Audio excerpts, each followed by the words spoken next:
Sejam muito bem-vindos a mais um episódio do nosso Oficialcast. Hoje eu tô aqui com Francisco, meu xará. Mais uma. Tudo Bora. bom? Tudo certo com você? Tudo certo. E nosso grande amigo Hugão. Prazer estar aqui Hugo novamente Amar, Horsepower Pro. na área. Tá no estúdio novo, né?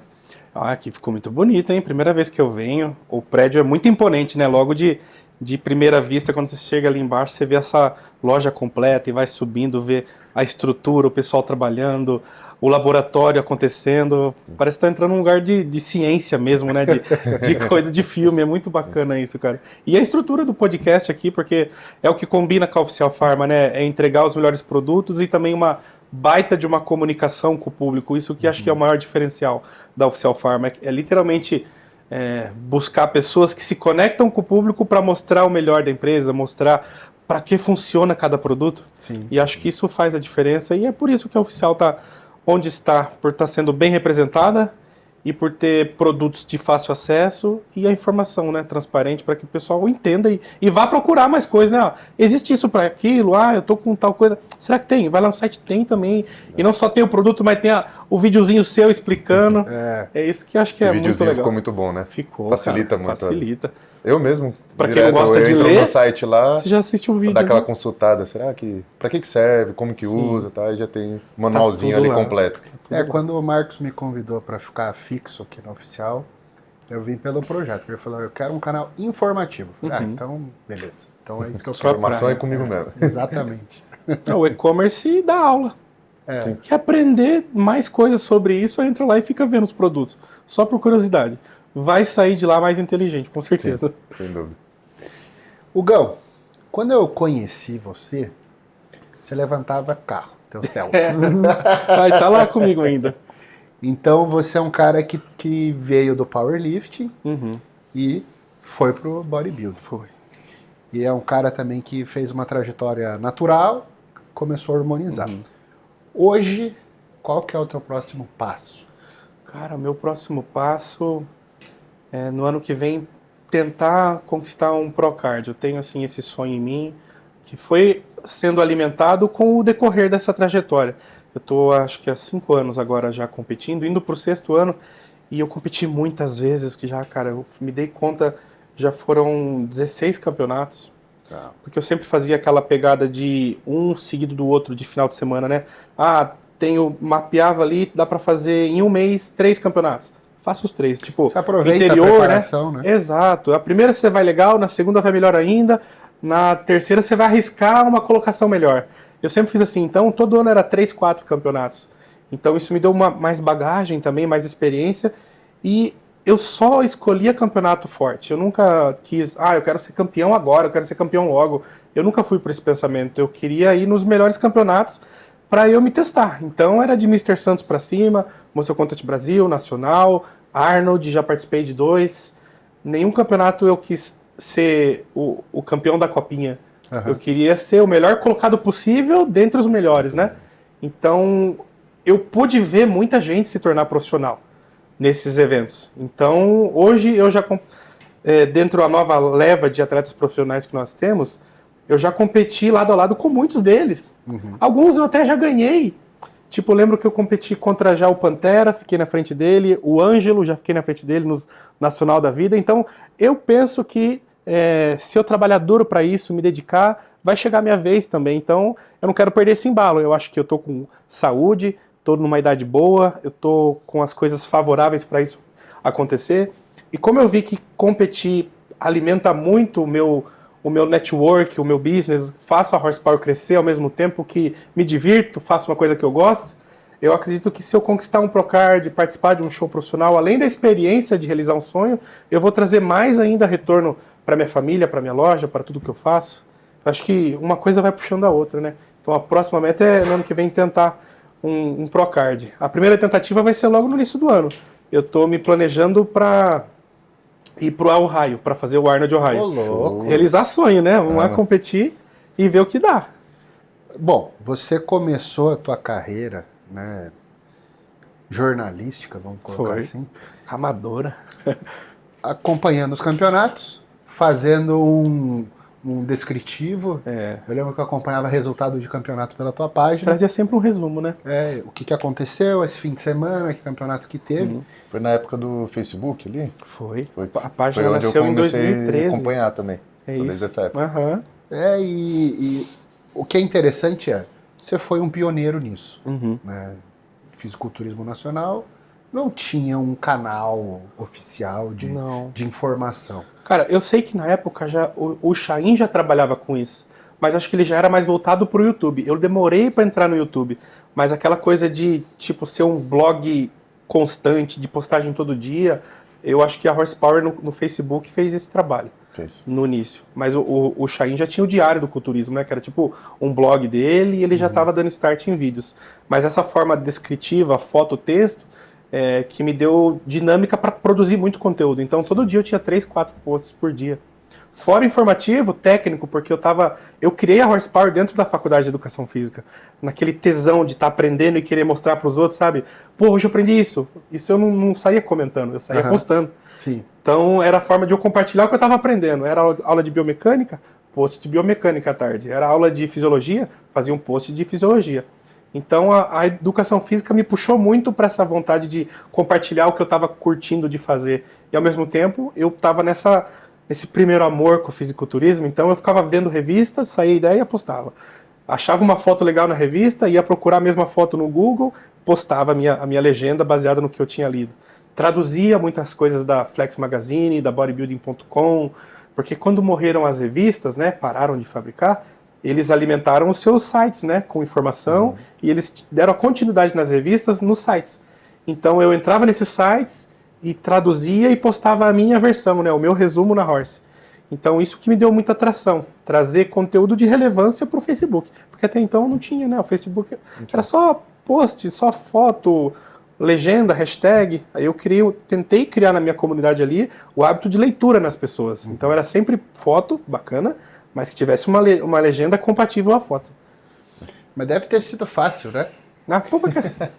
Você Você recebia um valor mensal para você fazer esse trabalho e viajar para campeonato? Como é que foi isso? Foi muito tranquilo, viu? Não, era muito total por amor. Era um hobby, era uma forma de eu me expressar.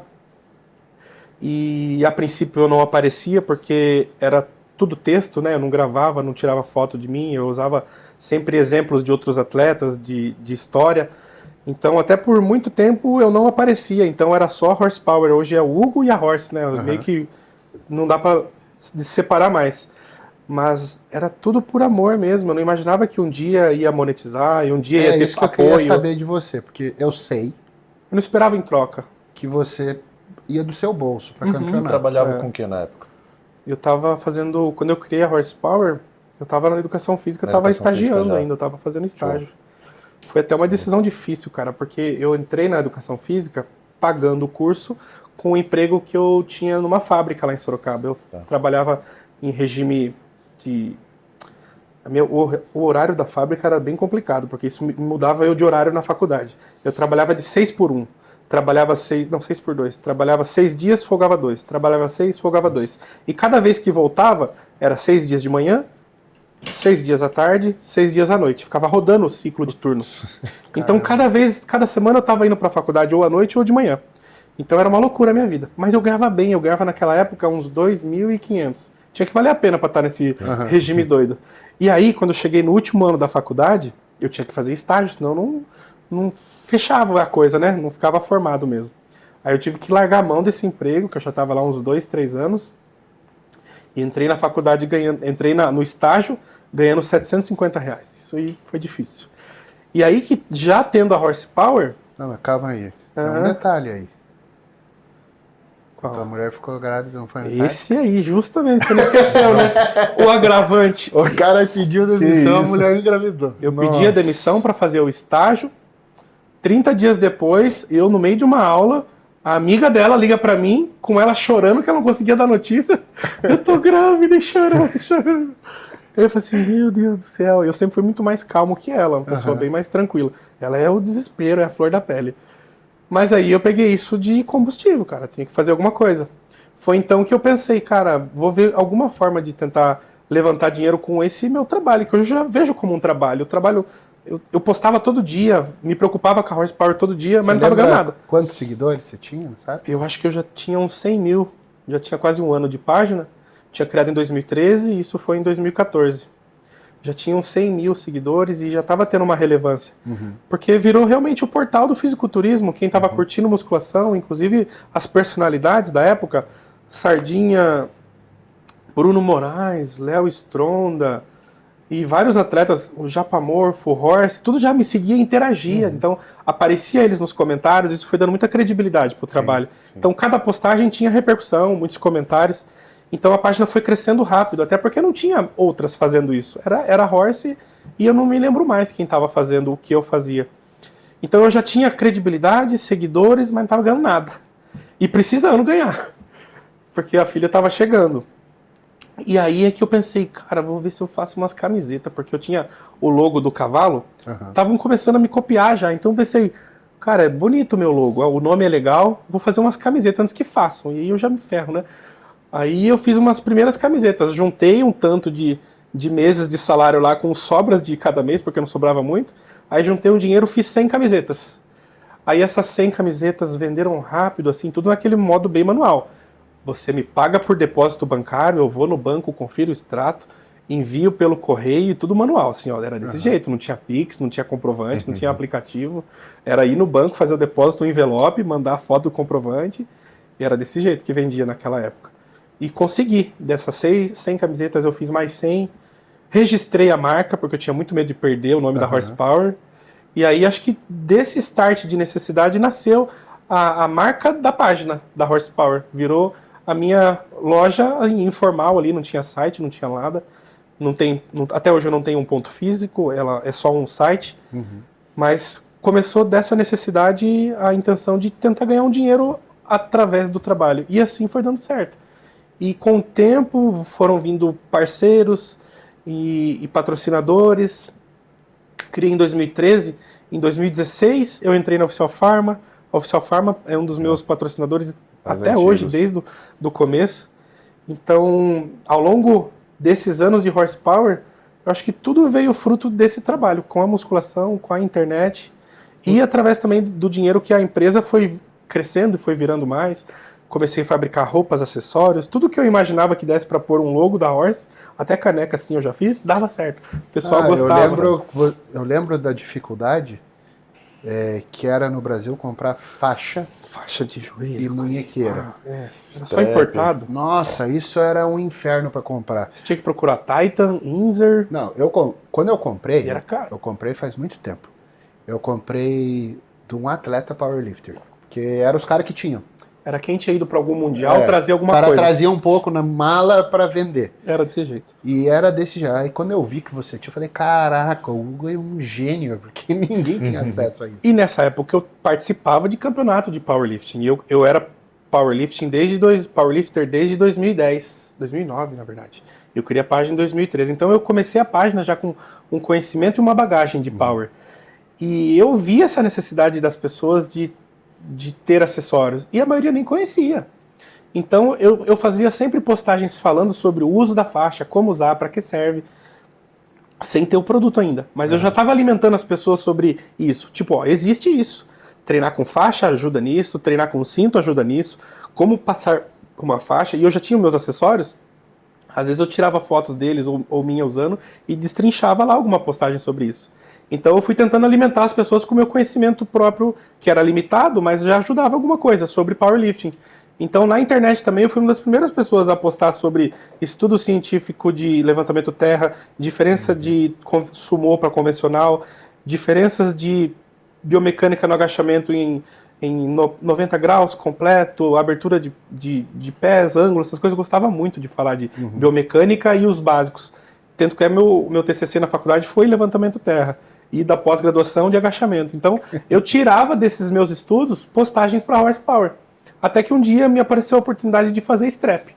Eu conversando com o meu fornecedor de bolsa térmica, ele tem uma confecção, mexe com tecido, mexe com costura, eu falei assim para ele, cara, você consegue fazer um negócio desse aqui? Eu tinha um strap da Rudel. Eu falei assim, você consegue fazer um negócio assim? Ele, isso é tranquilo de fazer, só vou no Brás, compro as fitas lá, E eu costuro um para você ver. E aí ficou muito legal. Strap de fita básico, né? Uhum. E aí todo mundo tinha aquele relato, né? Pô, quando eu vou fazer pesado, dá uma Sangra. beliscada, dá uma judiada, né? Aí eu falei, e se a gente fizer uma proteção por dentro ali, colocar um reforço, um tecido? Ele falou assim, eu vou fazer alguma coisa com EVA. Aí pegou, fez um acolchoado por dentro. Aí lançamos esse strap, deu muito certo. Era um diferencial naquela época. Sim. A gente não tinha nada disso. Então foi meu primeiro item de muita qualidade que estava trazendo um diferencial. A minha relação com seus equipamentos é justamente no strap, Ah, porque eu não vim, vocês dois são do Power, então vocês sim. sabia já as marcas que eram boas para strap, para equipamento, eu não tinha muita referência ali. E aí, quando apareceu o strap, eu sabia que você vinha do Power, eu falei, ele não vai fazer um strap ruim. Um strap que vai estourar na minha mão do nada, alguma coisa porca. Ele falou, não tem como ele fazer isso. Vai fazer um strap minimamente bom, o custo-benefício excelente, é um valorzinho baixinho. Eu fui lá, comprei, testei e falei, nossa, perfeito. Todos os meus alunos ali até hoje eu indico para todo mundo. Eu agradeço Geral. a você. E foi isso que ajudou a Horsepower crescer, porque eu nunca investi em marketing, em tráfego pago, sempre foi muito orgânico. Era esse boca a boca de as pessoas usar, testar, compartilhar, indicar. Então a Horsepower, a loja da Horsepower cresceu assim, por eu ter trazido para os seguidores algo que eu queria que fosse para mim, mas fiz assim com bom gosto, com capricho, para que servisse todo mundo muito bem. E peguei na veia de uma coisa que era carente no nosso mercado brasileiro. Sim. Não se achava faixa, acessórios, nem nada. Ainda é escasso. Hoje em dia o pessoal ainda meio que importa da China para vender, mas pouca gente produz. Sim. Aqui eu tenho orgulho de dizer que é made in Brasil Made da in Brasil Horsepower. A mesmo. gente faz aqui em São Paulo, confecciona tudo, eu mexo, eu melhoro, eu busco melhoria. Trouxe aquele Strap 8, que é muito legal pro terra. Então, onde eu vejo que dá para fazer, eu vou procurar para tentar trazer qualidade. Isso foi a diferencial da Horse. Eu sempre tentei colocar qualidade no que eu estava fazendo. Porque se não for, não dura, né? Então. E teu primeiro Mr. Olímpia, a primeira vez que você foi, viajou para assistir, foi do teu bolso? Ou você... Foi. Até o terceiro, acho que eu já fui em 6, pelo que eu me lembro. Até o terceiro foi do bolso. Comprando passagem a perder de vista. O ingresso só dava para comprar de um dia, né? Não dava para comprar dos 2 dias. Comprava das finais, tava bom. Sentava lá no fundo da arquibancada. Lembra quando era naquele Orleans? Sim. Aquela arena grandona? Nossa, sentava lá na quina, só via o telão. O atleta E o era telão formiguinha. de lado ainda. O telão de lado ficava assim, ó. Era assim, ó. Porque o seu banco é pra cá. O palco tá lá, ó. Nossa. Não foi, a arquibancada não foi projetada pra um negócio Foi desse. evento desse. Acho que foi projetada pra coisas lá no chão. Isso. E eles fazem o bagulho lá no canto, é uma arena, assim, ó. Então todo mundo assim, ó. E telão só dava pra enxergar, os atletas não dava pra ver. Meu, tem uma história engraçada, cara. A minha primeira vez no Mr. Olympia foi em 2018. E eu fui lá, chucrão de tudo, não sabia onde eram as coisas. Fui bem assim na cara e na coragem. E aí eu juntei uma grana a mais, além de todos os custos. Eu tava com um celular, na época era um iPhone 5. E lá tava lançando já o 10, tava muito desatualizado meu celular. Juntei um dinheiro para trocar de celular lá, aproveitar. E aí eu resolvi trocar de celular lá no dia do campeonato. E aí eu fui atrasado já para comprar o celular, fui no meio da tarde. E a intenção era pegar o celular, ir para a feira e já ficar para o campeonato. Só que depois que acabou a feira às 5 horas da tarde, eu vi esvaziar o lugar lá. Mas cadê as pessoas? Todo mundo foi embora. Fiquei do lado de fora. Daí eu perguntei, que horas vai começar as finais? Começa às 6. Só que é lá no Orleans, é do outro lado da cidade. E aí nisso, eu fui pegar o celular para ver, não tinha atualizado, não tinha conseguido baixar os dados do outro, eu estava sem contato, sem internet, não sabia falar quase nada de inglês, sofri um perrengue para chamar um táxi, não conseguia pagar, com muito custo, o cara foi muito bonzinho comigo, me levou até o lugar lá e não me cobrou. Aí eu cheguei no Orleans lá, atrasado, já estava quase no meio das finais.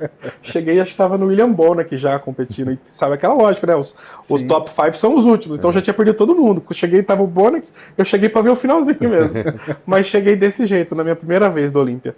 E como pagante, né? Não tinha credencial nem nada. Você não sabia, na época, que era lugares diferentes. As coisas. Agora é tudo próximo, facilitado. Desse ano aqui foi tipo assim... O pavilhão de exposição era do outro lado da rua, atravessava, já era o hotel cassino que tinha um lugar lá, né? Então você pode fazer a pé até as coisas quase. Tem até um túnel do Tesla que leva lá, né, da Expo até o hotel. Então facilitou muito a logística. Mas antes você tinha que atravessar a cidade.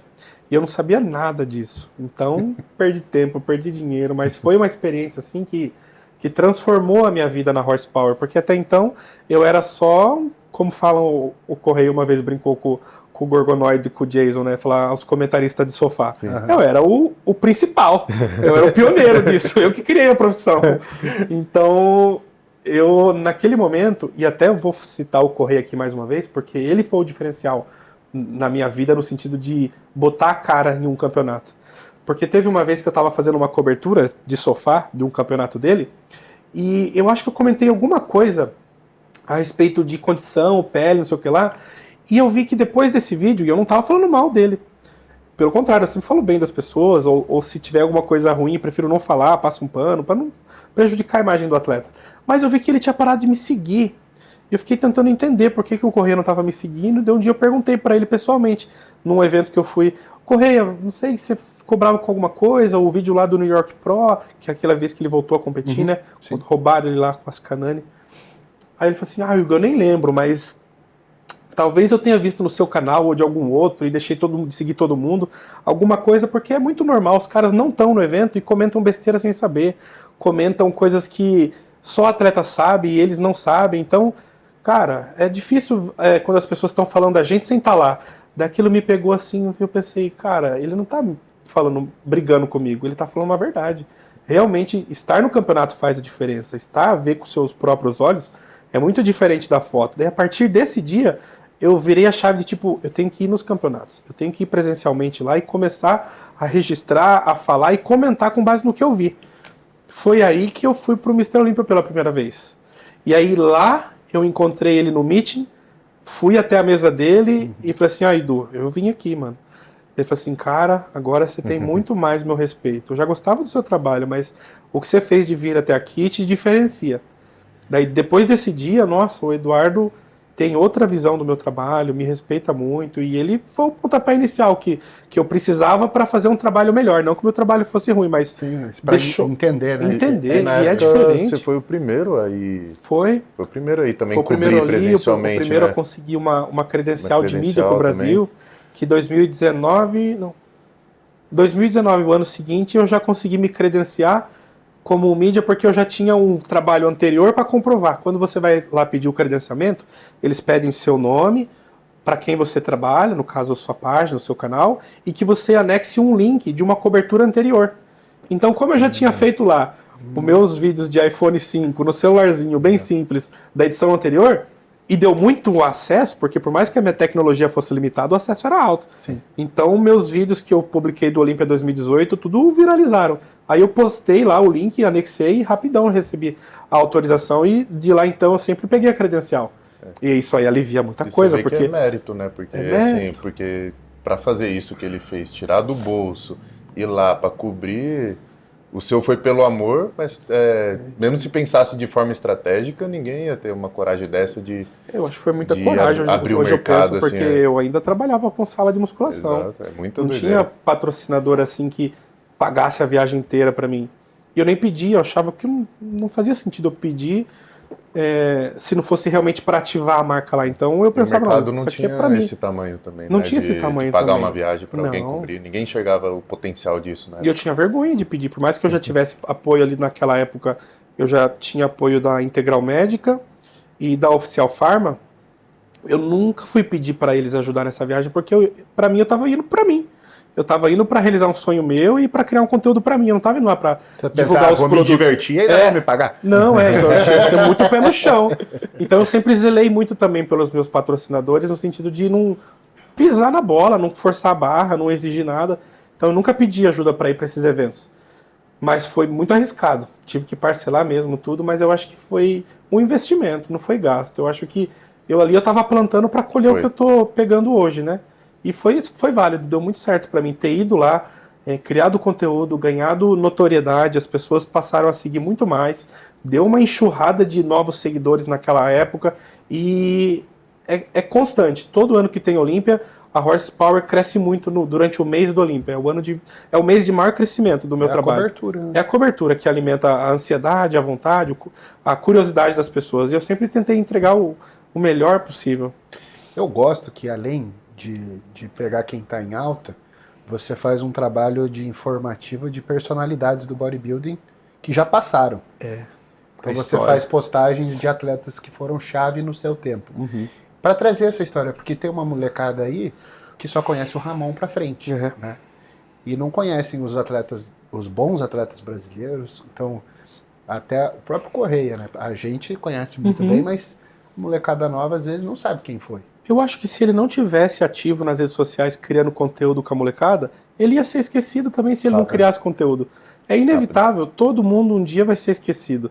E no nosso esporte, como as coisas acontecem muito rápido, a gente às vezes esquece até quem ganhou no ano passado algum campeonato. Pessoas que fizeram parte do passado, agora, querendo ou não tem mais tanta relevância, porque o que vale pra galera na internet é o momento. Exato. Até porque vocês podem ver que qualquer grande notícia dura 2, 3 dias hoje em dia na internet, depois não se fala mais. Sim. Então imagine um feito, um campeonato ganho, uma história feita, um shape que o cara acertou 10 anos atrás. Uma baita foto que foi tirada. Esquece. Exato. Então eu sempre acreditei na importância da história. Eu sempre achei muito incabível um atleta dizer ser fisiculturista e não conhecer o mínimo da história. Não conhecer o mínimo dos campeões do Olímpia. Se eu falar pro cara quem que é Franco Columbo, o cara que é competidor não saber, vontade de pá na cara, né, meu? Então eu sempre tentei mostrar na Horsepower, e desde o começo, a história do esporte, até acho que a Horsepower começou assim, contando a história, contando o presente, com atualizações de resultados e os informativos. Sempre foi a base da Horsepower, a informação, a motivação, o conhecimento através da faculdade e a história do esporte, acho que é a base, cara, e é o que deu o norte, o que deu o rumo, e é o que, se a gente sempre voltar para recordar, a gente tira aprendizado. Sim. Tanto no que treinavam, quanto no que comiam, como principalmente sobre como pensavam. Mentalidade dos caras. Porque outros esportes, né, você tá assistindo um Globo Esporte da vida, eles vão falar do Zico, vão falar do Pelé, Maradona, Ayrton Senna. E às vezes eles estão lá comentando, já fazem parte de uma outra maneira. Exatamente. Então no fisiculturismo parece que fica mais abstrato isso. O pessoal esquece muito rápido. Se você pegar pessoas, você falou ainda de um campeão olímpico. Se você pegar um cara que nunca foi campeão, mas que sempre teve ali nas cabeças um Kevin Levrone, tem uma galera que não sabe quem. Se ele andar no shopping aqui, muita gente não sabe. Quantas vezes a gente viu aqui no Brasil acontecer de vir algum gringo de lá na Expo Nutrition, no Arnold, e andar de boa na feira e não ser percebido. E a fila correndo. Atrás do Ramon, atrás do Toguro, atrás do Renato. Aí o cara tá Dexter Jackson passando ali. Porra, pra nós dói. Não dói o coração você ver? O cara tá passando ali, tá despercebido, mano. Desde a gente vai lá e tira uma foto, o cara fica feliz até. Você lembra de mim? Você me conhece? Tem uns stands que é clássico, né? Quando você não dá black. Eles trazem as lendas lá. Traz algumas lendas, aí você olha pro lado. Já aconteceu isso comigo, eu tava lá de boa, assim, olhando a feira e tal, um monte de fila. Eu olhei pro lado, eu não lembro se era do Dexter. Brent Warren. Era uma galera assim que eu falei, que Gaspar. Ele é de boa, assim, braço cruzado, assim. Recente, eles trouxeram o Vince Taylor. Eu adorava o Vince Taylor, achava o máximo. Posador, né? Puta posador, ele fazia aquele robozinho lá. Sozinho no stand lá. Eu subi e fiz essa brincadeira. Chamei ele pra fazer a mesma pose. A gente gravou lá o robozinho andando, ele brincou, deu uma risada. É muito massa, cara. Eu acho que tivemos no esporte, assim, personalidades que não vão se repetir novamente. Nem que tentem copiar, a gente não vai ter de novo um cara tipo Kai Green, um cara tipo Vince Taylor, umas presenças de palco assim, um Marcos Ruhl agressivão, não vai ter mais. Então, esses caras precisam ser lembrados. E toda vez que eu posto esses caras, bate a nostalgia em todo mundo e cai um monte de comentário. Esses dias eu postei do Frank McGrath.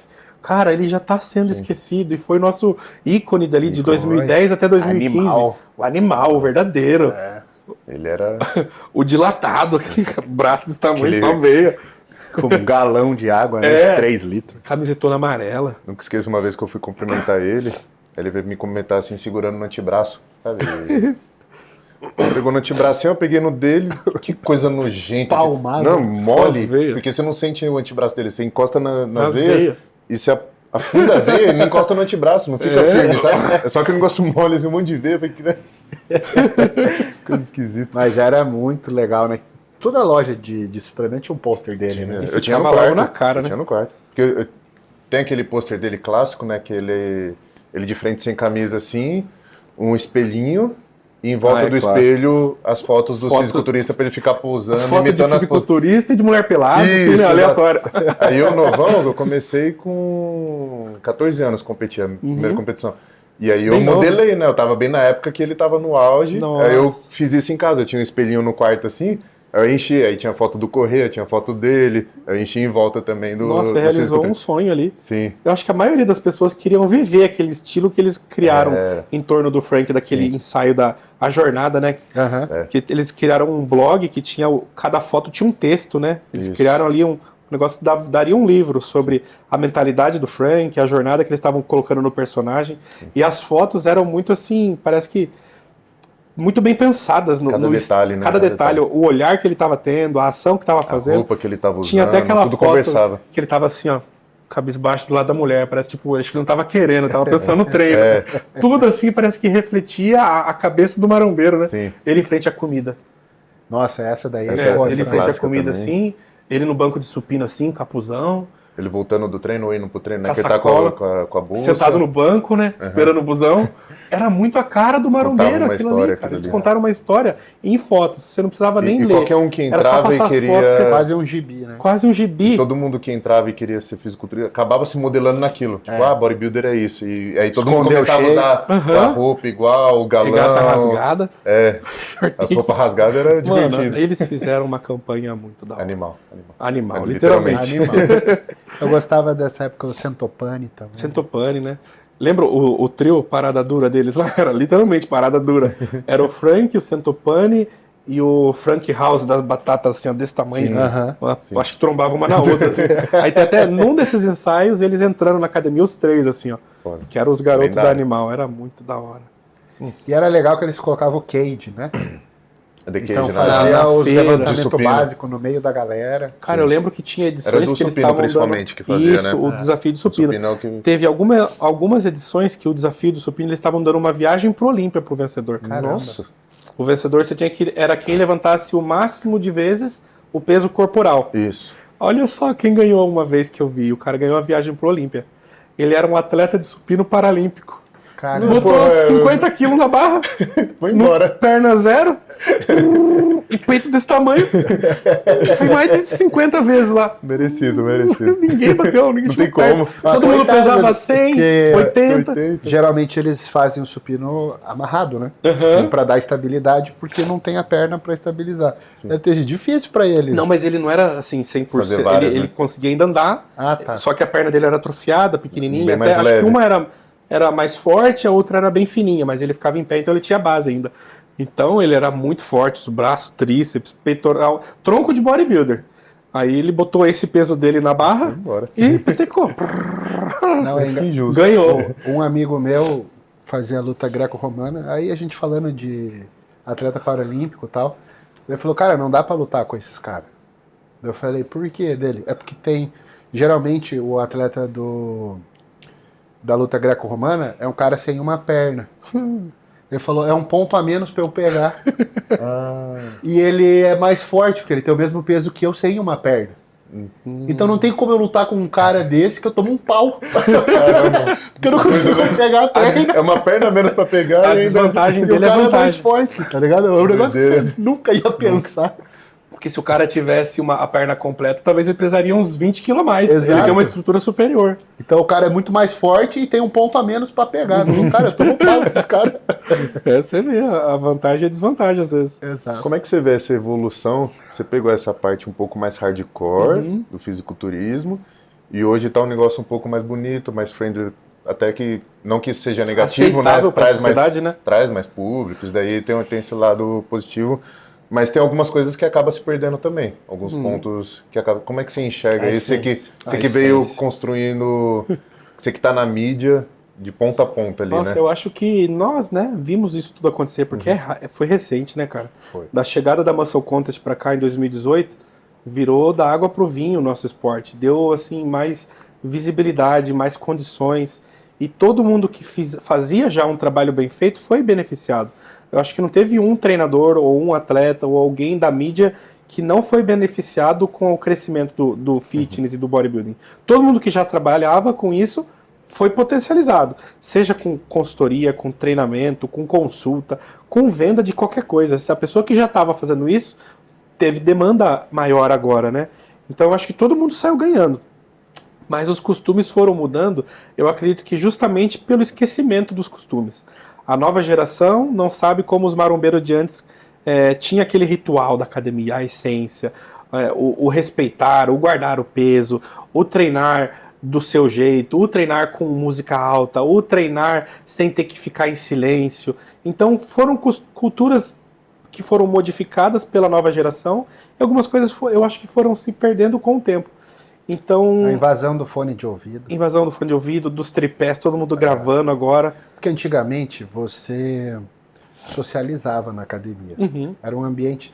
Você chegava frango e você queria ter o respeito dos caras fortes. E você tinha que se entrosar para saber se alguma coisa. E você tinha que ficar ali tentando descobrir para que é esse exercício. Acabava umas 3 horas na academia. Era 1 hora de treino, outra era de resenha para absorver, né, alguma coisa. Exatamente. Aí o cara falava... Chegava mais cedo, ficava trocando ideia, esperava o parceiro chegar e ficava trocando ideia. Não tinha nada para fazer, voltar. O sonho de quem começava a treinar era arrumar um parceiro de treino, né? Exato. Mais forte ali, que aí você ia aprender, não tinha dinheiro para pagar um personal, ia sugar a alma do mais forte. Hoje a gente percebe que com a internet acaba causando um pouco de... As pessoas se acham autossuficientes. Ah, eu já tenho meu coach, ou eu já estudo bastante, não preciso, fone de ouvido, e tá ali sozinho na academia. E muitas vezes mora aí o desrespeito, a ignorância, de não respeitar um professor, de não respeitar uma pessoa que quer revezar, ou de não respeitar uma pessoa que está começando ali e trata mal algum iniciante. Então eu acho que era assim, tá? não mudou muita coisa. Antes era o briga com o frango, né? Nossa, quando eu comecei, eu comecei em academias mais ou menos. Quando eu fui para uma academia que tinha halter de 60, e naquela época ali, 2008, 2009, não era normal ter um halter desse tamanho. Quando eu fui com um amigo meu que ele falou, tô treinando nesse lugar. Aí eu cheguei lá, olhei e falei, aqui, eu preciso treinar aqui. Peso, os caras gigantes. Barra olímpica. Não, ainda não tinha barra olímpica, mas tinha muita anilha. Então, o dia que eu fui, tinha uma dupla fazendo leg press com 700 quilos. E eu nunca tinha visto uma parada dessa. Só que era assim, o leg inteiro lotado, não cabia mais, e daí as anilhas encaixadas em cima, sabe? Ah, sim. Aí eu olhei aquilo e falei, nossa, é aqui mesmo. Que da hora. Só não tava o cara em cima do leg ainda. Eu cheguei nessa academia, depois a gente chegou numa época que a gente colocava a recepcionista em cima. Tem que enfiar, tá fazendo nada aí? O leg ficava perto da recepção. Quanto você pesa? Eu ia perguntando, né? Vem aí. Quem bateu o peso. Economiza 2, 3 anilhas. Não, e já era uma época que a gente colocava halter junto. Nossa, tipo, fazer uma maçaroca em cima. Muito cavalo. Era muito legal. Só que levou tempo para os caras me dar oi. Sabe? Tinha que conquistar o respeito, exato. O território ali. Então você chegava ali, você tava usando uma máquina e o cara vinha, faltar quantas? Não, eu já acabei. Você tinha mais 3 aéreos, não, eu acabei. Não quer atrapalhar. Eu quero atrapalhar, mas daí você ficava por perto para ver como que o cara faz. Tentar aprender alguma coisa. Era outros tempos. Eu tive vantagem, que eu comecei, meu irmão que me levou, e aí um amigo dele era bem maromba, assim. Então, meu irmão nunca foi treinar, mas ele me levou a primeira vez, aí depois ele deu uma distraída, só que eu fiquei com o amigo dele, eu já peguei um ritmo ali. E aí depois eu troquei, tinha uma loja de suplemento que eu ia comprar, o cara meio que obrigado me atendeu, eu ficava o dia inteiro lá enchendo o saco dele. Ficava lá de bracinho cruzado, trocando ideia de treino, de fisiculturismo. Não gastava R$1 na loja. Não gastava, comprava uma barrinha lá de vez em quando. Esse é o perfil de que depois, quando o cara precisava, contratava. Exato. Era opção número 1 dos lojistas, né? Na oficial aconteceu isso, você acredita? Quando eu tinha loja, não tinha site, tinha farmácia com uma lojinha de suplementos. Eu fiquei lá enchendo tanto o saco do Lucas, do Marcos, que um dia eles viraram pra mim, você não quer trabalhar aqui, não? É assim que começa. O primeiro trabalho foi assim. Tipo, tempo de voo já tem, né? Já passa horas na loja sem cobrar nada. Já conhece os clientes, já conhece dos produtos tudo, já falou, fica aí, já fica aí o dia inteiro. Exatamente assim. E aí nessa outra loja que eu fui, eu fiz amizade, o cara também marombeiro, tudo.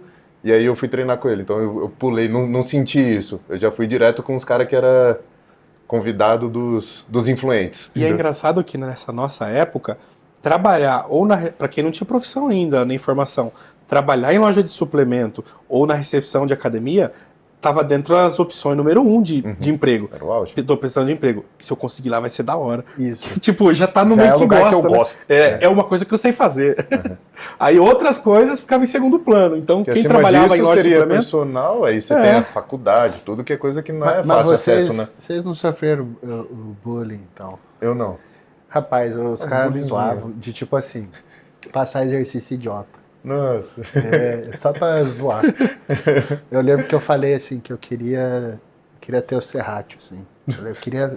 Que exercício que eu faço pro Serratio? O cara falou, não. Tá bem. Você tinha um Tipo hiperfoco. estagiário, Hoje a gente não tipo conseguiu. estagiário de banco, né? Que o cara fala, pega a maquininha de achar a diferença. O cara fica rodando o banco inteiro.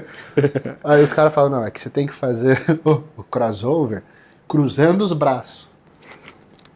Pô, cara, eu fiz uns 6 meses. E aí tem que vai alternar, alternando, né? Pra não ficar com assimetria. Fiz uns 6 meses, isso os caras, velho. É zoeira, mano. Sacaneando. Mas a gente ficava refém, né, cara? Não Tinha informação. Não tinha informação. Nós estávamos realmente numa época que a gente confiava em quem estava passando e também confiava no que alguém grande estava fazendo. Se tinha um cara maior na academia fazendo algum exercício novo, você acreditava que era bom. Aí você, naquela lei da repetição, né? Vamos na onde está indo o fluxo. Então, muita gente, querendo ou não, aprendeu a treinar observando os maiores da academia, colando com algum grupinho que já tinha mais experiência. Então, era tentar fazer parte daquele meio para crescer nele. Senão era excluído. E quando que a Muscle Contest te convidou para ser ali um membro oficial? Daquela mesma forma que eu apostei, né, em ir para o Olímpia fazer a cobertura com minhas próprias pernas, eu apostei em ir nos campeonatos da Muscle Contest aqui no Brasil. Então, quando eu vi a movimentação na internet, eles avisando que ia começar no Brasil as operações, eu comecei já a seguir o Terek, o Tamer e os responsáveis lá, eu já começava a estar na expectativa e comecei a contribuir para isso. Avisando, postando que a NPC ia vir para o Brasil, que ia ter campeonato, quando ia ser o primeiro campeonato.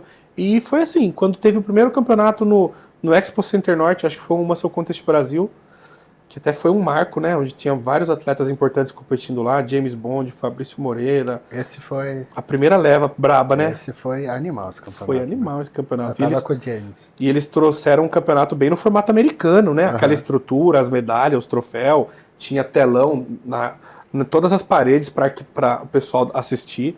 Então eles vieram com força total. E eu tava lá com o meu próprio investimento, fui de ônibus, levei comidinha, marmita, na hora que acabava, tomava água do banheiro mesmo, com bem recurso limitado, mas comecei a frequentar. Todos os eventos eu tava lá, fazendo a minha cobertura, e por já antes de eles virem pro Brasil, eu já tava postando para eles me reconheceram. O Terek sempre foi muito solícito de trazer as pessoas para perto, né? Ele sempre queria recrutar para ele crescer mais, para ajudar, né? Então, logo ele já me reconheceu e me deu acesso livre para todos os eventos, então, pelo menos pagar para entrar no evento eu não pagava. Então eu virei ali uma figurinha coadjuvante. Eles estavam lá trabalhando e eu estava fazendo o meu trabalho, mas somando para o crescimento deles, né? Indiretamente, eu estava trabalhando para eles, igual a história da loja. Sim. Não trabalho na loja, mas estou todo dia lá. Estou ajudando, se precisar... De repente... O cara dá uma dor de barriga, eu quero ir almoçar, eu fico lá. Eu sei fazer. Então eu estava sempre lá na linha de trás dos árbitros, fazendo meus vídeos, fazendo minhas fotos, criando meu conteúdo, mas colaborando com o crescimento deles, né? Sempre mandando imagens para eles também quando precisavam. Foi que num dia do ano seguinte, já tinha participado de todos os eventos de 2018, o Tamer me mandou uma mensagem, e quando eu vi meu celular apitar uma notificação dele, eu até fiquei assustado, né? Nunca eu tinha recebido nada assim. Aí ele tinha dito que tinha pedido uma indicação para o Carlos Tomaiolo, de alguém que soubesse trabalhar com rede social para cuidar do Instagram da Muscle Contest. E aí ele me indicou. Naquela época a Horsepower já era forte e eu estava trabalhando também na Integral Médica, ele já gostava do meu trabalho, ele me indicou. E aí eu comecei a cuidar do Instagram da Muscle Contest.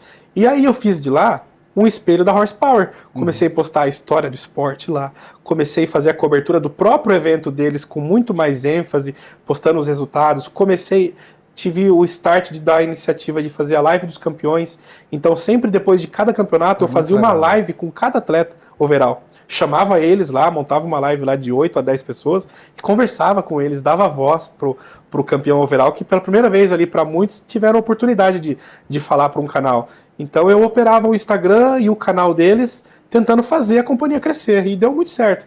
Eu peguei o Instagram deles estagnado, parado, que só ficava postando banner repetitivo de campeonato, propaganda, né?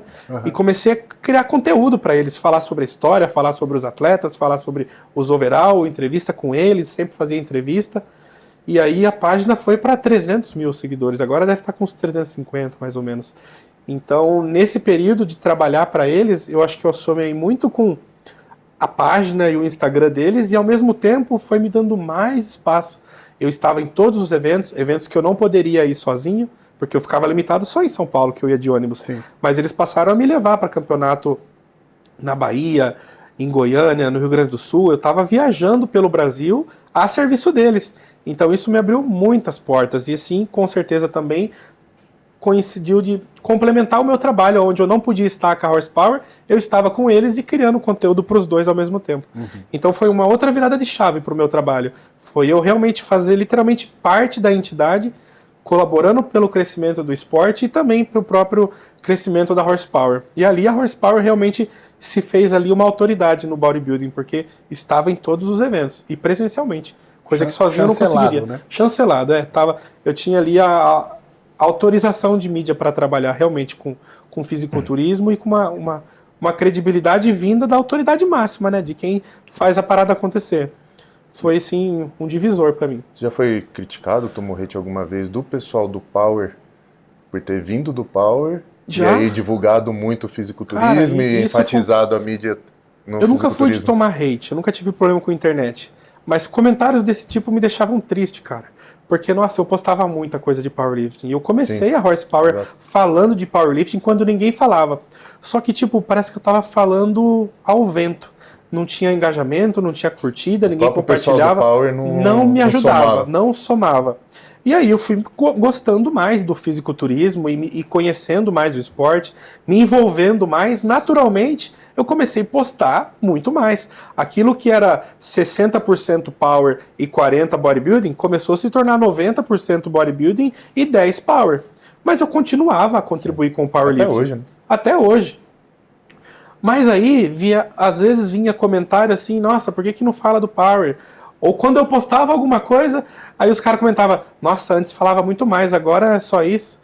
Tipo, ingrato mesmo, sabe? Quando eu tava postando, você não elogiava. Agora que eu diminuí, reclama. E tipo assim, eu voltei a competir no Power em 2018, 2019, e depois em 2020 eu competi novamente no Power, e aí isso acendeu de novo e as pessoas voltaram a olhar com outros olhos e respeitar mais. Desde então eu não tive mais esse tipo de negatividade, mas sempre que eu posso, eu só não posto quando eu não vejo. Mas sempre que tem algum campeonato mundial, eu posto o resultado, alguma nova marca, algum vídeo de agachamento recorde que surge, eu reposto na Horse, eu adoro isso. Eu nunca vou omitir ou não querer postar Power. Se eu vejo, se aconteceu, se é notícia, vai estar na Horsepower também. Só que as pessoas começaram a me descredibilizar, no sentido, você posta muito mais bodybuilding e você é ingrato ao Power. O Power que te deu tudo e você não... então, eu não tinha essa obrigação. E muito pelo contrário, eu queria até ajudar mais. Mas a federação de powerlifting da época não me dava espaço. Na época eu era atleta da IPF. E participava de todos os eventos, mas eu não tinha essa liberdade. Nunca me convidaram no evento para ir lá fazer a cobertura. Ou também nunca deram importância, talvez, para as redes sociais. Hoje eu vejo que eles estão mais ativos. Mas também o próprio esporte não fazia mais no sentido de querer aparecer nas redes sociais. Então era difícil para a gente ficar tentando criar conteúdo quando não existe informação. Então, quando o fisiculturista, ele se autopromove, então é muito mais fácil você saber quem vai competir, conhecer os atletas que estão competindo. Então, no Power sempre houve muita falta de informação e era difícil criar conteúdo. Não, e o Power, os atletas são tão, sei lá, tímidos. E, cara, eu competi 2 vezes no Power e todo lugar que eu vou, os caras, você é do Power, né? Cara, eu competi 2 vezes. Então, ou seja, tem gente infinitamente melhor do que eu, que é desconhecido porque o cara não produz conteúdo. Sim. Eu acho que toma um hate do próprio público, porque tem uma amiga minha que é do Power, tá começando agora, e aí ela já é mais engajada nas redes sociais. Ela toma hate. Ela toma hate. Ela fala, se eu fico postando meu treino, tem pessoa que fala que é blogueirinha, tem pessoa que fala que ela tem que esconder as técnicas dela, porque senão vão copiar e vão ser melhor que ela. Tipo, umas coisas que eu falo, eles estão nessa época ainda. Lembra daquele... Quando teve aquele preconceito dos old school com a nova geração do bodybuilding? Sim. O pessoal criticando quem era youtuber, a marombada mais velha ia contra, criticava o under, né? Sim. Criticava o pessoal que estava surgindo no YouTube. É a mesma coisa, os powerlifters condenam os bodybuilders porque eles aparecem nas redes sociais, e eles não, mas porque eles não querem, e também condenam os próprios deles que estão criando um conteúdo massa, estão informando, estão se autopromovendo, mas o cara que está lá na caverna dele, ele acha que todo mundo tem que ser igual a ele. Só treinar, só levantar peso, e quando ganhar alguma coisa, postar o resultado. Mas não é assim, é a jornada que importa. Se posta muito, e não só a chegada. Se aparecer, é a estrelinha. Exato. Então isso é uma coisa que eu espero muito que evolua no Power, no sentido de eles se autopromoverem, os atletas serem um pouco mais criativos e ensinarem o que eles sabem.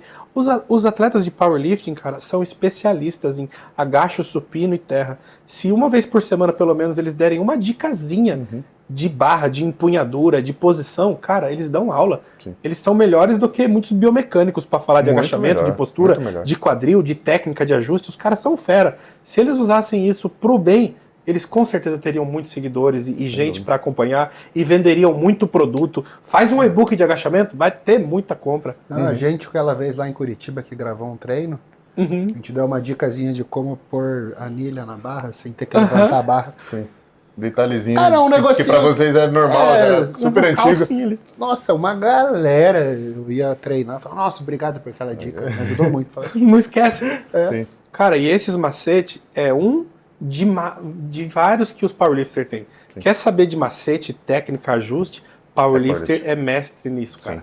Melhorar técnica de supino, os caras têm 1001 técnica, 1001 forma de fazer. O deadlift, tá com dificuldade no terra? Dificuldade do movimento, pausa, não sei o que lá, tem várias técnicas. Rest, pause, drop, pá, e board, bloco, tem um monte de coisa, cara. E um monte de coisa que a gente não vê nas redes sociais. Se fizer uma postagem sobre bloco de peito no supino, a internet acho que vai parar pra ver, ou vai ficar chocado, vai ficar perplexo. Uma técnica do Power que é do agachamento de olhar pro teto, né? Olhar pra cima. Eu postei isso, a galera do fisiculturismo ficou, nossa, não fazia ideia de ver. É uma coisa básica pra galera que é do Power, olhar pro alto, né? Que aí quando você tá fazendo muita força, você direciona pra onde você tá olhando. Eu postei isso, o pessoal, meu Deus. Esses dias eu vi um cara que foi muito inteligente na dica que ele deu. Era a dica de como se fosse mergulhar no agachamento. Puxa o ar em cima da água, aí ele fez até uma montagem, como se estivesse cheio de água assim, aí você mergulha.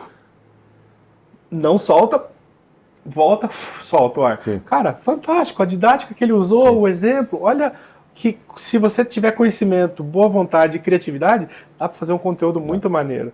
E são dicas pro powerlifter, que é muito básica, mas para um cara que está treinando na academia e não evolui, um simples ajuste de cinturão, de respiração, de posição de pé, faz o cara desbloquear novas margens de evolução no treino.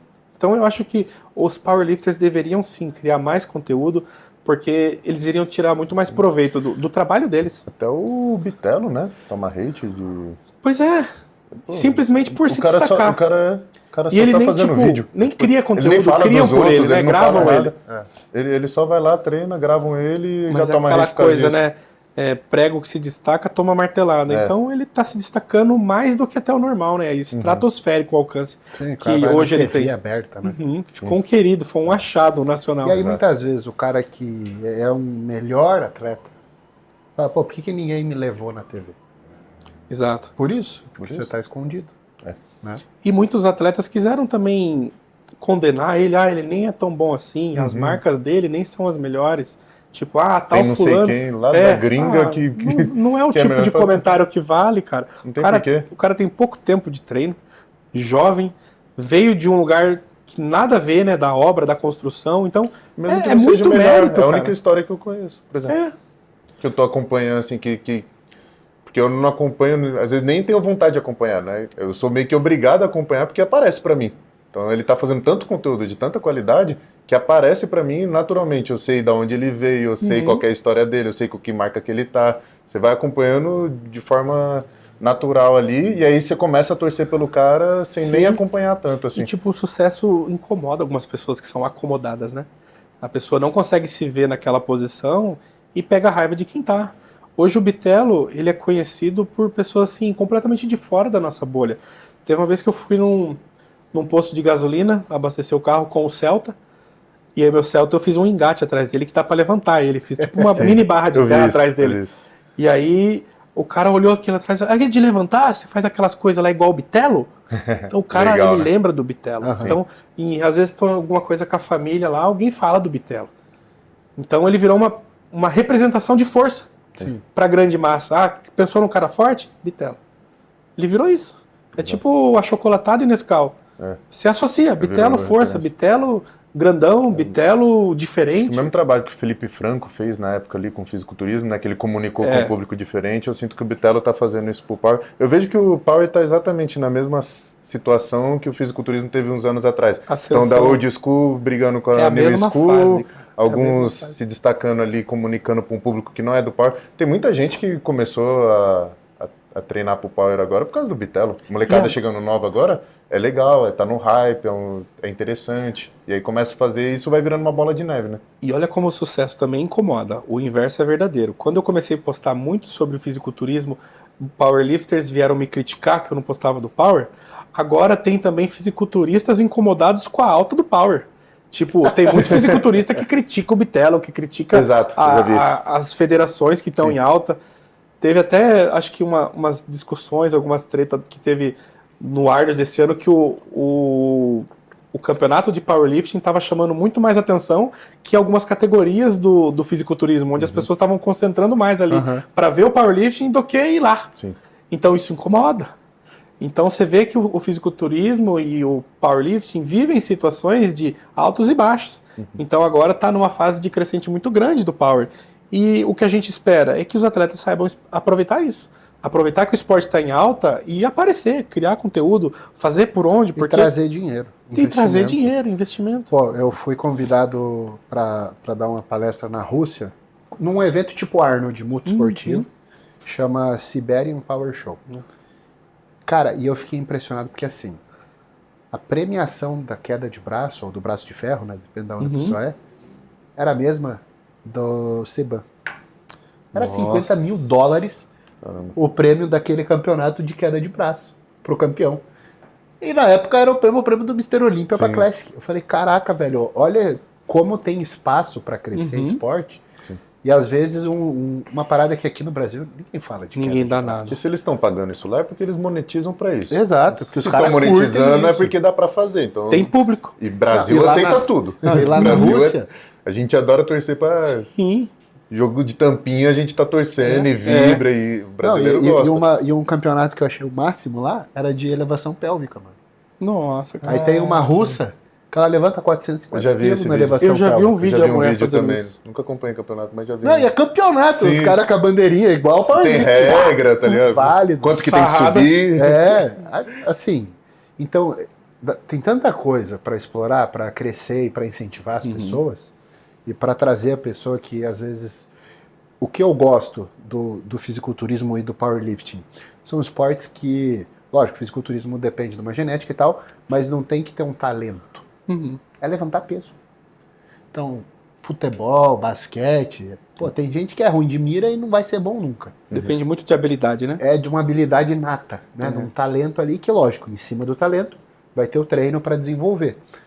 Mas o powerlifting e o fisiculturismo é levar o peso do ponto A para o B. E acabou. E repetir. E fazer isso várias vezes até ficar bom. Então, pô, é um lugar onde muita gente pode se achar. É acessível. Sim. Eu acho que esse é um dos fatores que fez o fisiculturismo crescer tanto no Brasil.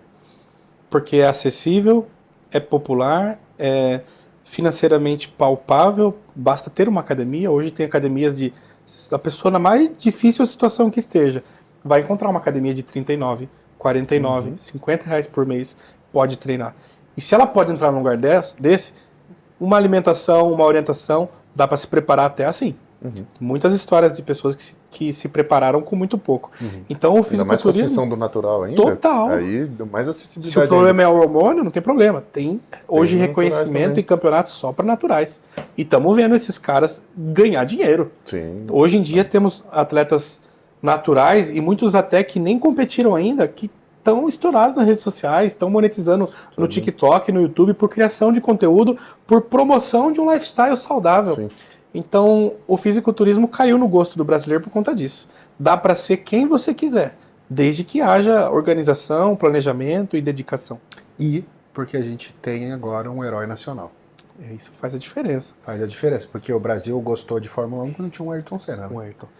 E hoje quando é que o Brasil ia gostar do tênis? Um esporte caro. Exato. Mas a gente teve um Guga.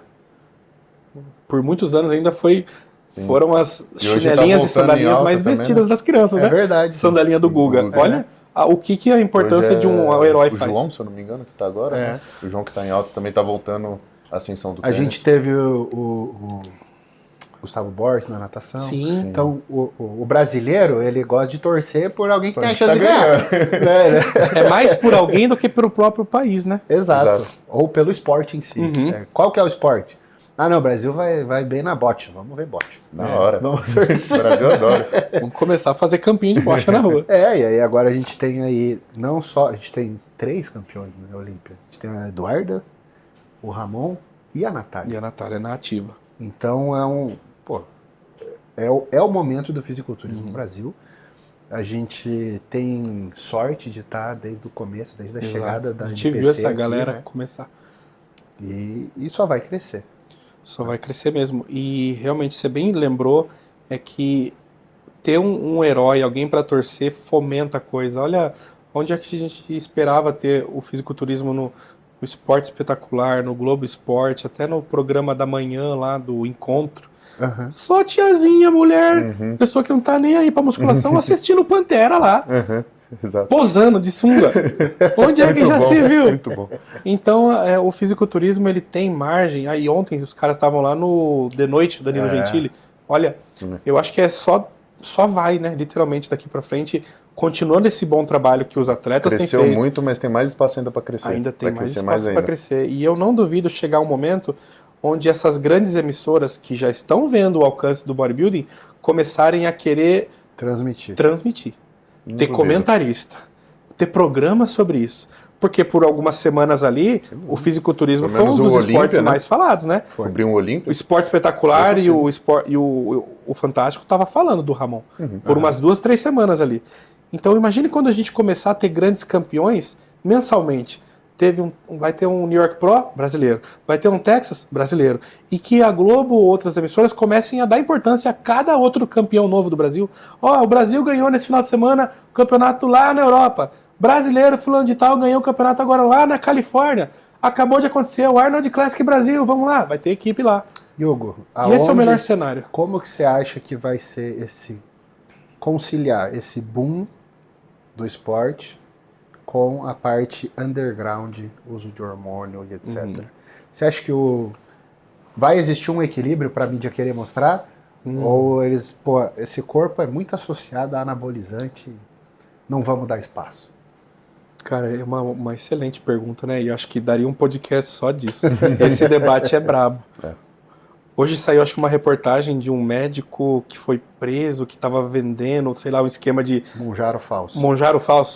Então, existe um mercado fortíssimo, né? Não só E quem procura Monjaro, muitos não é atleta. Sim, a maioria não é, eu acho. Não então, existe o mercado desses super emagrecedores, existe o mercado do underground, e ambos os mercados estão fervendo de gente procurando. Só vai crescer. Eu acho que num cenário favorável, o governo vai querer ganhar disso aí também. E é capaz de legalizar as paradas. Para poder tirar imposto disso também. Porque combater eles não vão conseguir. Não consegue. Enquanto houver gente querendo emagrecer e atleta querendo competir, vai ter gente fabricando. Só vão mudar de endereço quando a casa cair. Eu sou completamente a favor da legalização, porque aí a pessoa que quer usar, ela vai ter acesso a um médico que consegue realmente prescrever, ter uma orientação, não vai perguntar para um amigo da academia, vai ter um fornecedor de qualidade Então vai conseguir pegar na farmácia, tudo legalizado, certinho. Os médicos, por poder prescrever, eles vão estudar mais e aí eles conseguem contornar melhor os problemas que dá. Começou a aparecer algum colateral, ele sabe, não vai olhar com preconceito Justo. e ferrou, não sei de onde está vindo isso. A qualidade vai melhorar. Porque, por exemplo, alteração de hormônio. Tem um monte de alteração de hormônio, algumas que aparecem em exame, né? O Cami até me corrige se eu falar besteira, mas algumas é uma falsa alteração, às vezes não é uma alteração real que está acontecendo ali. Então o médico ele tem que estar preparado para isso. Só que ele só vai estudar isso, se interessar por isso, se isso ele conseguir monetizar com isso e trabalhar nessa área.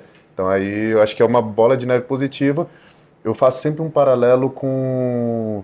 Se a gente pegar ali, eu era bem novinho, mas eu lembro disso, 2002, 2004, que eu lembro que bastante pessoa morria tentando colocar silicone caseiro, época das trans, essa época acontecia muito isso. E aí quando você dá acesso a essas pessoas, tem um caminho certo aqui que dá para fazer. Aí a pessoa fala, tá, consórcio de qualquer cirurgia você está colocando em risco sua saúde, etc. Faz o certo. Mas a partir do momento que você tem acesso a fazer um negócio mais certo, profissionais que te dão acesso àquilo, aí você consegue fazer aquilo que você quer com muito menor risco. Entendeu? E tipo, penso eu, né, num cenário ideal onde legalizasse e as empresas fossem rigorosamente fiscalizadas e monitoradas para produzir algo de qualidade, certeza que os produtos iam melhorar, que a qualidade, o serviço, a entrega ia ser verdadeira e muito mais eficiente. E dinheiro eles têm para, se quiser, montar uma estrutura como essa aqui, Oficial, né? Porque os caras têm muito dinheiro. Montar um laboratório, montar um sistema de logística. Se der a chance, né? Se der a chance dos caras trabalhar. Se legalizar. Eu vou te falar, a gente tem estudos da Polícia Federal do Brasil de anabolizante apreendido. Dos bujões oleosos, que é o principal, é o que mais vende, 67% é falsificado. Nossa. Não tem o que está no rótulo, ou tem uma coisa diferente, ou não tem nada. Né? Tem vários frascos que é só óleo de milho lá. E além disso, tem muita contaminação com metal pesado desses produtos falsificados. Então a pessoa toma mercúrio ali, sabe? Sim. Porque é um negócio porco, mal feito. Não sabe porque está inflamando sempre. Exato. Então, se você tiver a opção de comprar na farmácia com uma fiscalização decente, e aí você sufoca o mercado negro, porque vão ter menos pessoas querendo pegar do mercado negro. Sim. Aí o cara fala, vou me arriscar para vender pouco, aí acaba que vai esfriando aquele mercado ali e fica tudo mais... Tende a ficar mais tranquilo, né? Mas pessoa, que cenário difícil lindo. fazer o pessoal entender isso. O governo libera, o oficial começa a fabricar pra gente. Perfeito. À vontade. Eu atendia um piloto de avião que voava ali leste europeu. O cara ia na farmácia, ele comprava Primobolan da Bayer. Era, sabe, o cara só tinha coisa mercado boa. negro lá. Não tem. Não tem? Não tem, porque o cara vai na farmácia e compra. Os médicos provavelmente sabem prescrever muito melhor. Não, e lá não é um problema de saúde pública como está se tornando aqui. O cara com acesso a produto legalizado bom é muito menos risco do que tomar porcaria feita numa garagem, numa cozinha. Querendo ou não, eu acho que o tempo de exposição a produtos de qualidade faz o atleta performar muito mais em menos tempo. Não é à toa que a gente vê os russos com físicos incríveis com 18, 19, 20 anos, 2, 3 anos de uso de coisa boa transformam os caras. E aqui a juventude a gente está acostumado a ver os caras 2, 3 anos de uso de coisa ruim, cheio de espina na estoura tudo, tem piripaque no meio do caminho. Então o cara que podia ficar bom em 2, 3 anos leva 5, às vezes 10 anos para maturar e virar um atleta competitivo, porque ele passou vários anos tomando coisas assim que realmente não estavam batendo, ou estava tendo mais prejuízo para a saúde do que benefício anabólico. Então, querendo ou não, isso eu acho que sempre fez a diferença para os atletas gringos. Por que os americanos são tão grandes? Na época que a gente só conseguia imaginar Open americano, né? Era difícil acreditar. Na época, quando eu vi a primeira foto do Alex dos Anjos numa revista, eu achava que ele era gringo, porque no Brasil não era normal ter um atleta daquele porte. Nem Eduardo Correia. Hoje a gente vê que os caras conseguem. Mas o que também faz os nossos brasileiros hoje crescer? A informação, a condição financeira que ajudam eles a tomar coisas de qualidade. Então, na época onde faltava informação, era melhor quem tinha acesso a coisas boas. E o tempo de uso de coisas boas. Então, vejam a diferença de você ficar anos tomando underground e ficar meses fazendo bom uso de algo bom. Se antecipa resultados, previne muitas doenças e problemas de complicações de metais pesados, de coisas, contaminação cruzada. Sim, exatamente. Só ia melhorar, eu acredito eu. Caminhando aqui para o fim, Hugo. Eu tenho mais uma pergunta, que é isso? Então vai. Que eu queria deixar passar.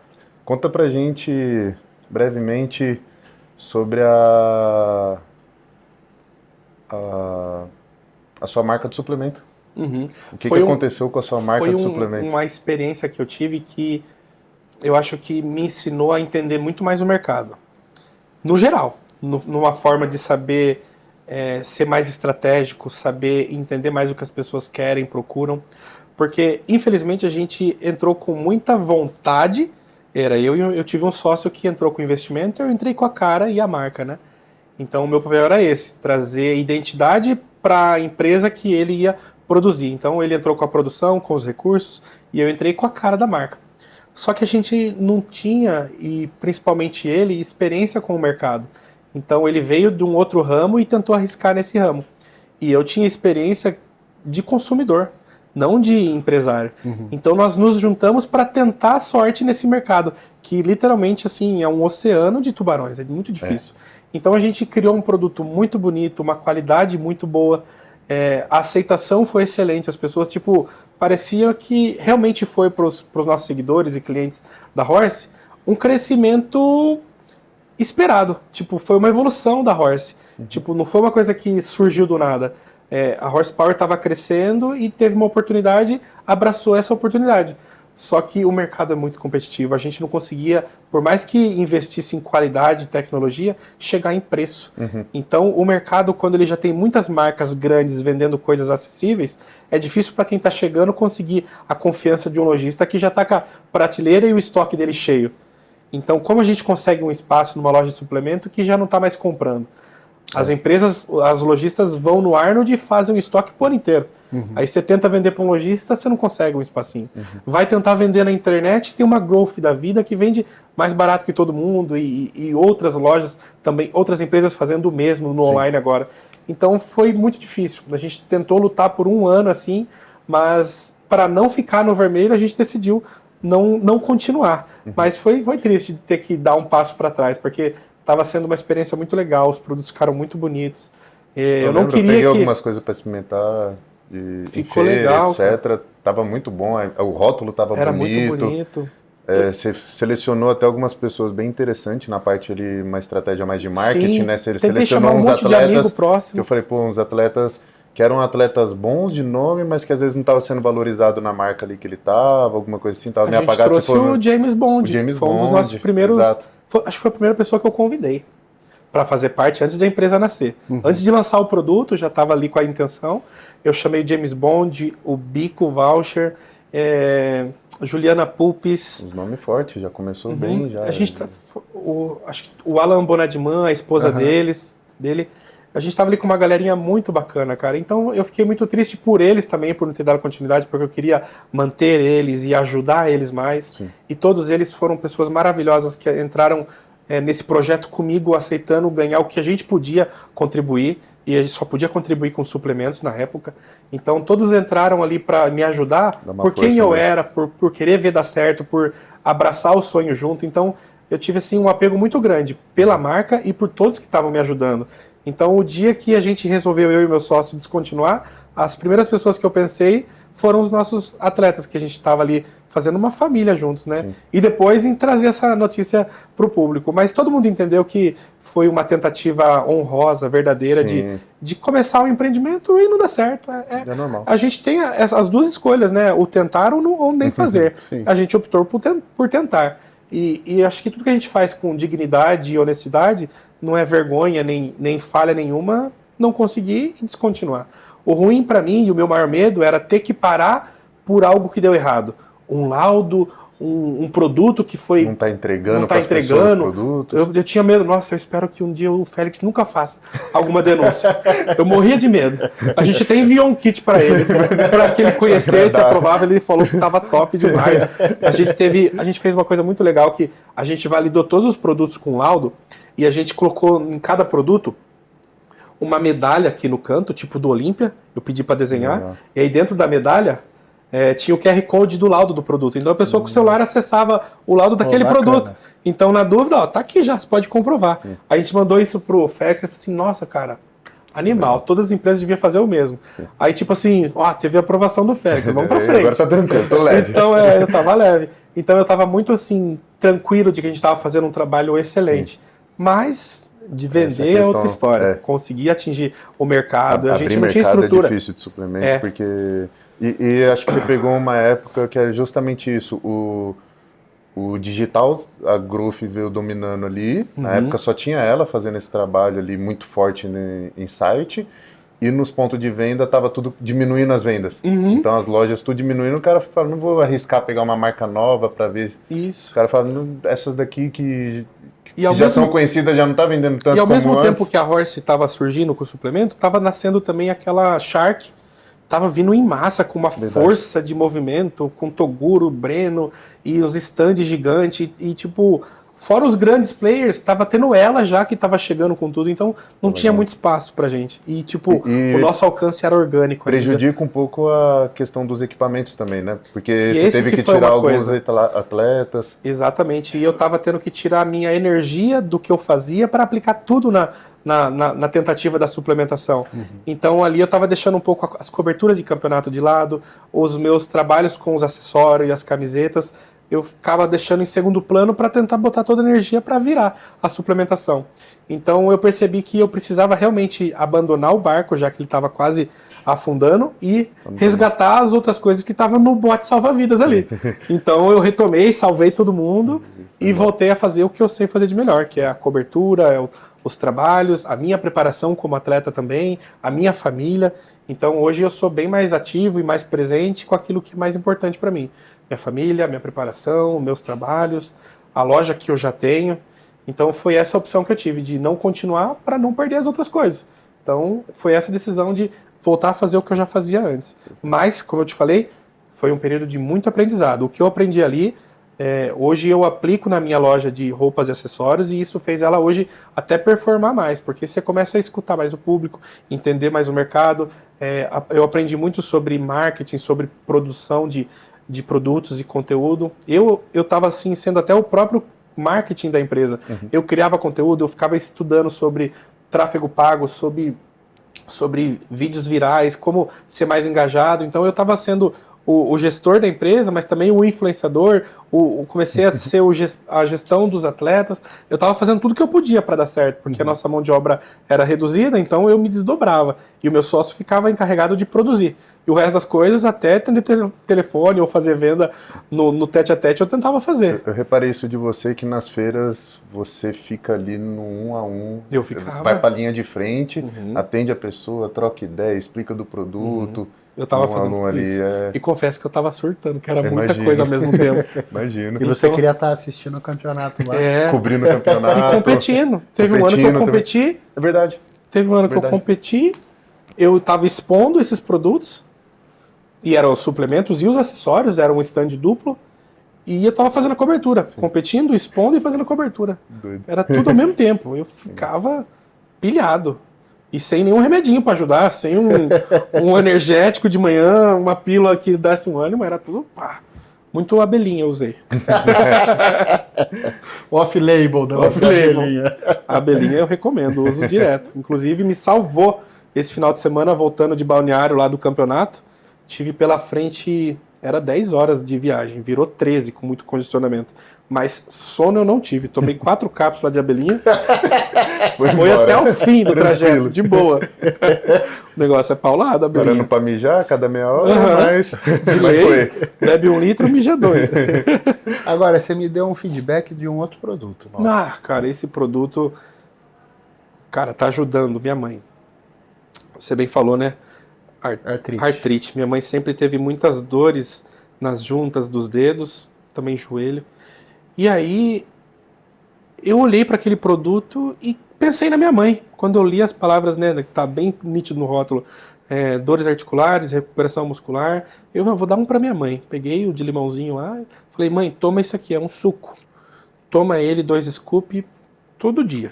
Pode tomar, mãe. É um suco, vai deixar você... Tem vitamina. Falei de uma forma bem simples para ela, né? Não deixar complexo para não assustar. Não esperava que eu fosse ter feedback da minha mãe. Aí outro dia eu fui almoçar na casa dela. Ela falou assim, filho, aquele negócio que você me deu é tão bom, eu não tô sentindo mais dor nos dedos. Aí, cara, 30 dias de uso, cara. RGPept. 30 dias de uso tirou as dores dos dedos da minha mãe. E minha mãe é uma pessoa muito humilde, simples, ela não sabe direito das coisas, ela só sabe que parou de doer os dedos dela.